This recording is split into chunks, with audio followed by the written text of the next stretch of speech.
Hello बच्चों, let's see this question. This question says how co-extinction is one of the causes of biodiversity loss.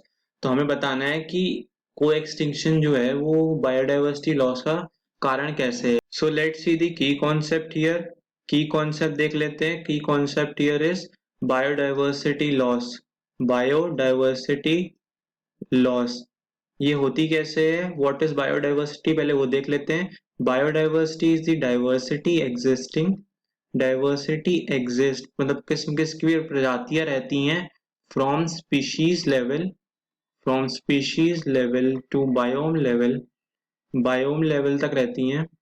इसमें क्या होता है कि बायोम इस एरिया जो कवर करता है अर्थ के कई एरियाज को कवर करता है, लाइक टेरेस्ट्रियल बायोम है, एक्वेटिक बायोम है, उनको बायोम कहा जाता है.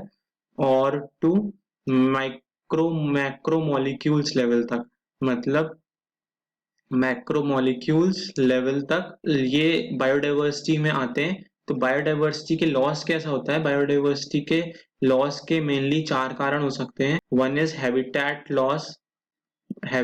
लॉस एंड फ्रेगमेंटेशन, मतलब उनका घर बार जो है वो हटा दिया जाए, पेड़ पौधे हैं वो हटा दिए, that is habitat loss and fragmentation. Second is over exploitation मतलब हमने जो नेचर हमें रिसोर्सेज दे रहा है उसको हम ज्यादा से ज्यादा यूज करके उसको एक्सप्लॉइट कर दें कि वो बचे ही नहीं, that is over exploitation. Third one is alien species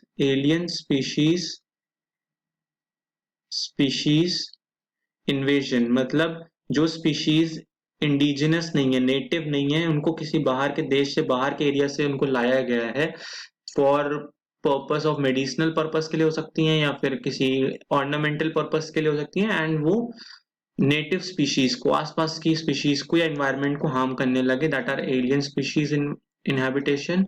और हमारा लास्ट है को एक्सटिंक्शन का भी एक कारण होता है बायोडाइवर्सिटी लॉस का. तो हमें देखना है कि how this is responsible, how coextinction is responsible. So what is meant by coextinction का मतलब होता है कि extinction means loss of species completely, मतलब उसका एक भी स्पीशीज बचे नहीं, दैट इज एक्सटिंक्शन. अब को एक्सटिंक्शन क्या है? मानिए कि एक डियर है, डियर हमारे फूड वेब से हट जाए, फूड वेब से गॉट एक्सटिंक्ट, तो क्या होगा कि जो ग्रास है वो बढ़ जाएगी, बट जो लायन है, लायन जो डियर को खाता है, मे ऑल्सो गेट एक्सटिंक्ट. तो दिस इज एन एग्जाम्पल. मिसाल के तौर पे हम बोल रहे हैं कि मान लिया डियर चला गया फूड वेब से, तो उसकी वजह से क्या होगा कि जो लायन की स्पीशीज है या फर्दर जो उनको खाते हैं उनकी स्पीशीज भी एक्सटिंक्ट हो सकती है आगे चल के. सो दैट इज को मतलब टुगेदर, साथ में, टुगेदर एक्सटिंक्शन मतलब को मतलब साथ में, को एक्सटिंक्शन दोनों की दोनों सफा हो जाए.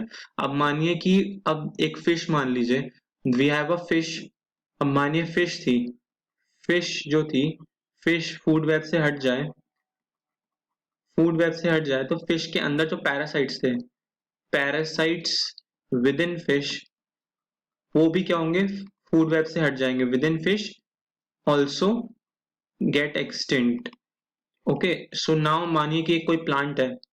Now there is one plant species, consider any plant species, उसको एक पर्टिकुलर पॉलिनेटर पॉलिनेट कर रहा है. सो मानिए कि this pollinator gate extinct, so there is no pollinator for this particular plant species, so plant may not get pollinated. और क्या होगा उनका? अगर पॉलिनेशन नहीं होगा तो फर्टिलाइजेशन नहीं होगा तो आगे चल के उनका क्या हो सकता है? एक्सटिंक्शन हो सकता है.